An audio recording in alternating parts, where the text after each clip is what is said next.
Hoje nós vamos aprender a balancear reações químicas, então peguem seus lápis e canetas e façam isso junto comigo nesse vídeo.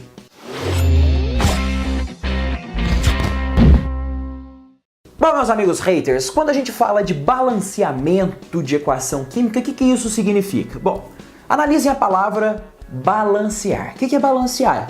Basicamente colocar em uma balança, numa gangorra, tudo que tem de um lado tem que ter do outro.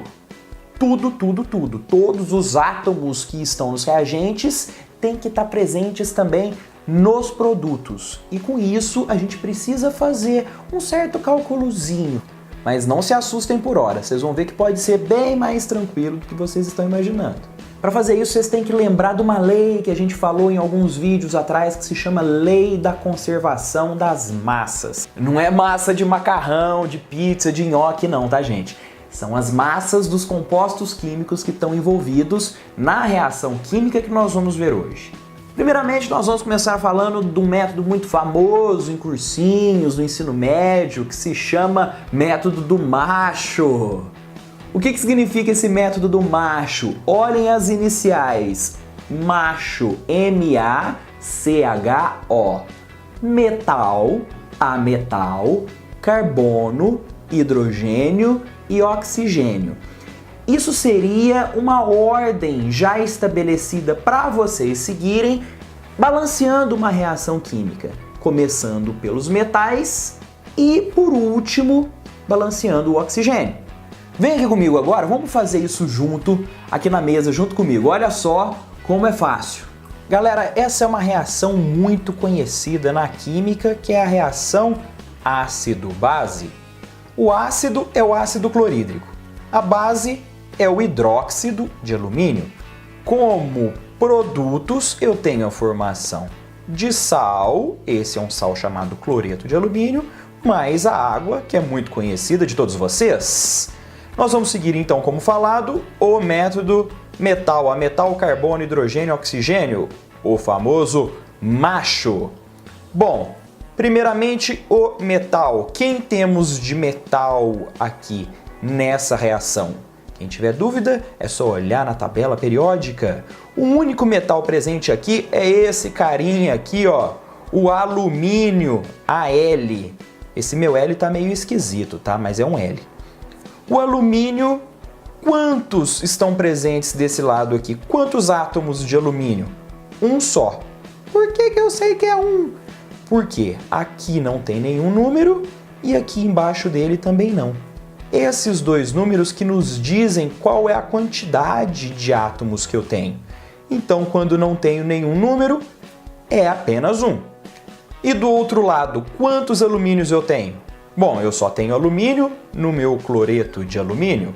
Mesma coisa, não tenho nenhum número aqui e nenhum número aqui. Então, um alumínio só. Já está balanceado. Agora nós vamos seguir para os ametais, sem ser carbono, hidrogênio e oxigênio. Outros ametais, quais são eles? Ou ele, no caso. Nessa reação nós temos apenas o cloro. Quantos cloros eu tenho do lado de cá? Quantos átomos de cloro?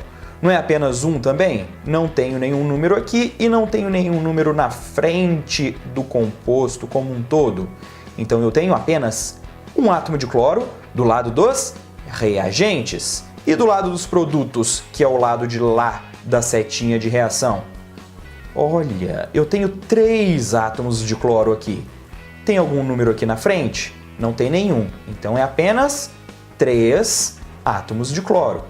Não está balanceado. Então o que eu tenho que fazer? Eu não posso colocar o 3 aqui. Porque se eu colocar o 3 aqui, seria a mesma coisa de criar uma molécula diferente, que tem 3 cloros ligados ao hidrogênio. E isso aqui não existe. Logo, eu tenho que multiplicar toda a molécula de ácido clorídrico, que é o HCl. Mas com isso vocês percebem que não apenas o cloro está sendo multiplicado, mas também o hidrogênio. Mas isso é assunto para daqui a pouco. Carbono. A minha reação química tem átomos de carbono? Não tem nenhum átomo de carbono, então vamos passar para o hidrogênio. Hidrogênio, como já falamos aqui, tem 3 hidrogênios, um de cada molécula de HCl, mais 3 hidrogênios aqui, certo? 3 do ácido mais 3 dessa base, nós temos 6 átomos de hidrogênio nos reagentes. E no lado dos produtos? Apenas 2 átomos de hidrogênio, que é proveniente da água. Bom, se eu preciso de 6, qual número eu multiplico aqui na frente que vai me dar 6 hidrogênios? O número 3. Com isso, 2 vezes 3, eu tenho 6 átomos de hidrogênio. Mas também agora eu tenho 3 átomos de oxigênio, já que aqui é o número 1, quando ele não aparece. 3 oxigênios nos produtos. E quantos aqui no meu reagente, no hidróxido de alumínio? 3 também, pois o número 1 é multiplicado por esse 3. Com isso, todos os átomos estão balanceados. A mesma quantidade de átomos que eu tenho aqui, eu tenho nos produtos também. Escrevendo essa reação de um jeito diferente, o que nós temos aqui? 3 moléculas de ácido clorídrico, ou seja, é HCl com HCl e mais um HCl, que reage com apenas um composto químico aqui da nossa base, que é o hidróxido de alumínio. O alumínio ele é ligado a 3 hidroxilas.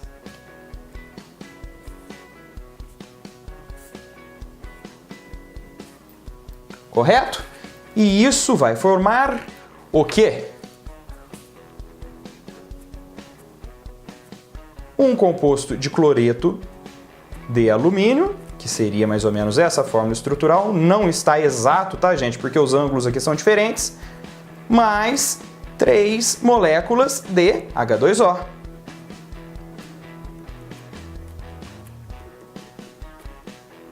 Olha que legal! As moléculas de H2O foram provenientes dessa interação e dessa interação. H com OH, H2O. E quem sobrou nessa brincadeira? Apenas o alumínio e os 3 cloros, que vão se sentir atraídos e formar então um composto AlCl3. Certinho? Esse método, ele tem a vantagem de ser bastante rápido. Dependendo da reação química, se for uma reação mais curta, vocês podem utilizar esse método do macho, mas nem sempre o macho resolve tudo. Existe um outro método também que se chama método algébrico. Como que funciona o método algébrico? Eu vou estar utilizando ele na mesma reação química, ou seja, na mesma equação química que nós fizemos com o método do macho, para ver se vocês entendem como que ele vai funcionar. Tem só umas regrinhas que a gente tem que seguir que vai facilitar demais a vida de vocês. Quais são essas regras? Primeiro, você tem que nomear os compostos químicos. Cada reação tem um número de composto químico diferente. Aquela bem famosa da formação da água, H2 mais O2 levando à formação de H2O, tem 3 compostos químicos. H2, que é o gás hidrogênio, O2, que é o gás oxigênio, e H2O, que é a molécula da água. 3 compostos. Então, primeiramente, analise a equação química e nomeie os compostos. Nomear como? Aí vai de vocês, do jeito que vocês querem nomear. Tem gente que gosta de nomear A, B, C, D, tem gente que coloca alfa, beta, teta, gama, Naruto, Sakura, Sasuke, Kakashi.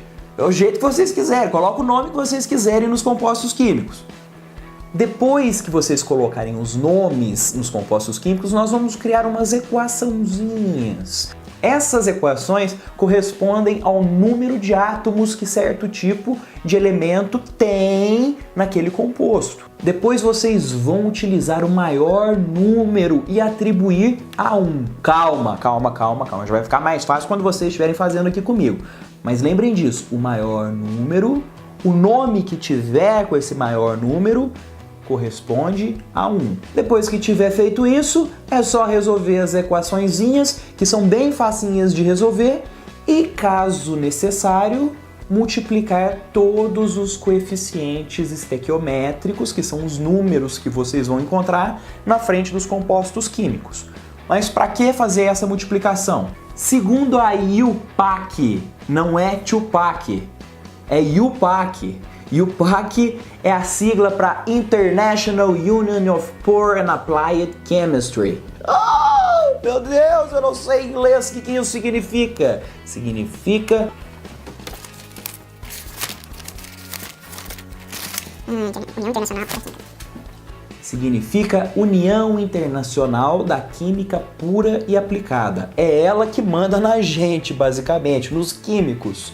Eles que decidem certos tipos de regras que acontecem na química. E uma delas que nós vamos usar hoje no balanceamento é que os coeficientes estequiométricos, que são os números que nós vamos encontrar na frente de cada composto químico, eles não podem ser frações. Eles têm que ser o menor número inteiro que nós conseguirmos encontrar. Então a gente multiplica normalmente por 2 para poder deixar todos os números inteiros caso tenha alguma fração. Bom, vamos fazer junto agora esse segundo método e cabe a vocês depois decidir qual que é o que vocês mais se identificaram, qual que é o mais fácil, segundo a opinião de vocês também, ou melhor, qual é aquele método que melhor vai se ajustar à necessidade de vocês. O método algébrico funciona da seguinte maneira. Primeiro, nomear os compostos. Quantos compostos a gente tem nessa mesma equação química? 1, 2, 3, 4 compostos, 2 reagentes e 2 produtos. Vamos nomeá-los como A, B, C e D. Certinho? Depois vamos colocar aqui embaixo quais são os diferentes átomos dessa equação química. Nós temos o hidrogênio, o cloro, o alumínio, o oxigênio, e aqui eu tenho o hidrogênio de novo, mas ele já foi contabilizado aqui. Do outro lado são exatamente os mesmos átomos. Então, não precisa se preocupar com os produtos. Segundo, criar as equações. Que equações são essas? No composto A, quantos hidrogênios eu tenho? Um só. Mais, no composto B, quantos hidrogênios eu tenho? 3. Setinha de reação. No composto C, eu tenho hidrogênio? Não tem hidrogênio no composto C. E no composto D, quantos hidrogênios eu tenho? 2 hidrogênios só. Logo, 2 hidrogênios no composto D. Vamos fazer do mesmo jeito com os outros elementos químicos.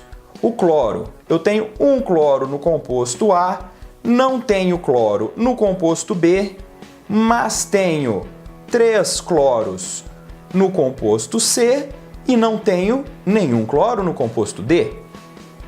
O alumínio, não tenho alumínio no composto A, tenho apenas um alumínio só no composto B.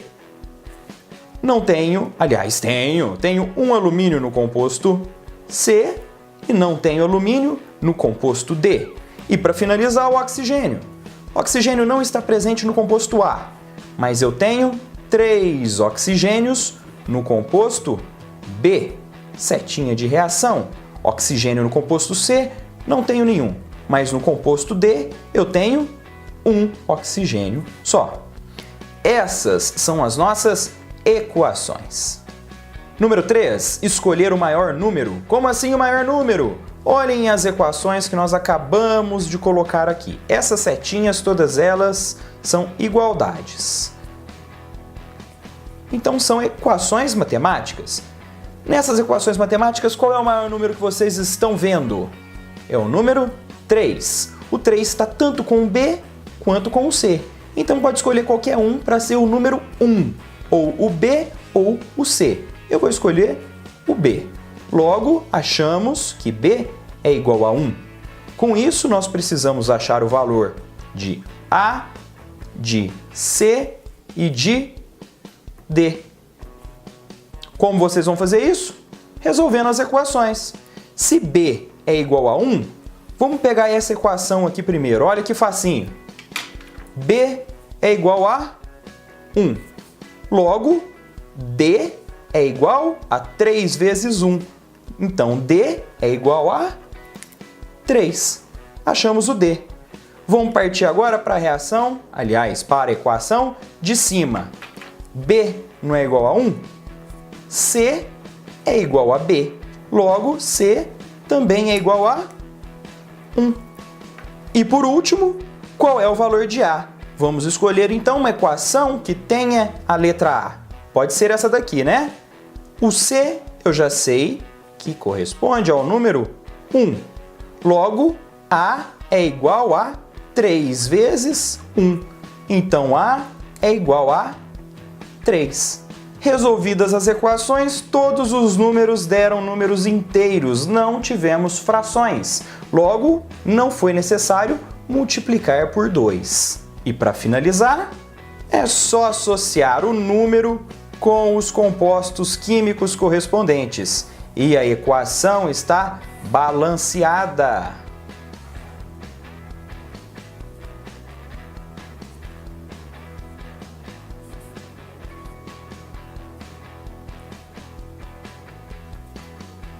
Bom, galera, vocês me desculpem, mas eu sei que esse vídeo foi um pouco mais cansativo do que os outros, porque a matéria de estequiometria a gente não consegue fugir muito da teoria. Então treinem bastante em casa, eu vou deixar algumas reações químicas aqui embaixo para vocês treinarem, para vocês desenvolverem o método que vocês mais gostarem ou se adaptarem, e com isso vocês vão conseguir ficar feras no balanceamento químico.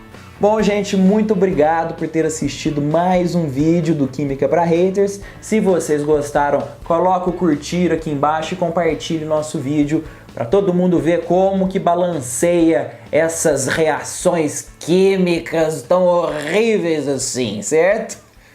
Até a próxima!